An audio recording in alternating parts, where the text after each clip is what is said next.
Hello' Brian, কি খবৰ? সকলো ভালে আছে নহয়? আজি মই জুবিনদাৰ মন্দিৰলৈ আহিছোঁ। আগতে এদিন গৈছিলোঁ, আজিও আকৌ গ'লোঁ, কাৰণ জুবিনদালৈ মোৰ বহুত মনত পৰি আছিলে। ভাবিলোঁ এবাৰ জুবিনদাক চাই আহোঁ। যাই পৰিৱেশবিলাক দেখিলোঁ, কিমান মৰমত জয় জুবিনদা সকলোতে দেখিলোঁ।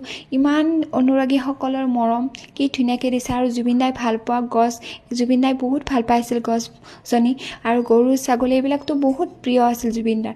আৰু জুবিনদাই ভাল পোৱা বস্তুবিলাক অনুৰাগীসকলে দিছে ইমান মৰমত, যাই মোৰ চকু পানী ওলাই গৈছিল, কাৰণ জুবিনদাক মই বহুত ভাল পাওঁ।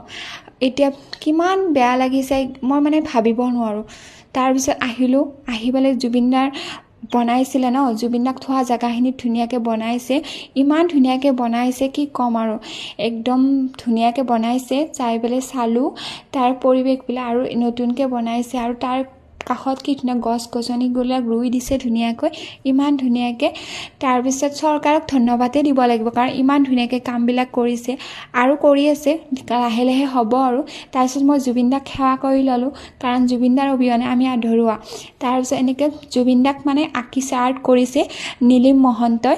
ইমান ধুনীয়া আৰ্ট কৰিছে, তেখেতকো ধন্যবাদ দিব লাগিব। তাৰপিছত জুবিনদাৰ কাষততো আমাৰ কুকুৰ গৰু ছাগলী এইবিলাকতো জুবিনদাৰ প্ৰিয় হয়, সেইবিলাক ৰখি থাকে, জুবিনদাৰ ৰখীয়া হয়। তাৰপিছত এনেকৈ চালোঁ, এইবাৰ ৱালবিলাক দি আছে ধুনীয়াকৈ, কাৰণ হ'ব আৰু লাহে লাহে কামবিলাক। তাৰপিছত এনেকৈ আৰু আকৌ এদিন যাম। জুবিনদাৰ মনত পৰিয়ে থাকে মোৰ সদায়, আৰু মোৰ হৃদয়ত সদায় থাকিব জুবিনদা।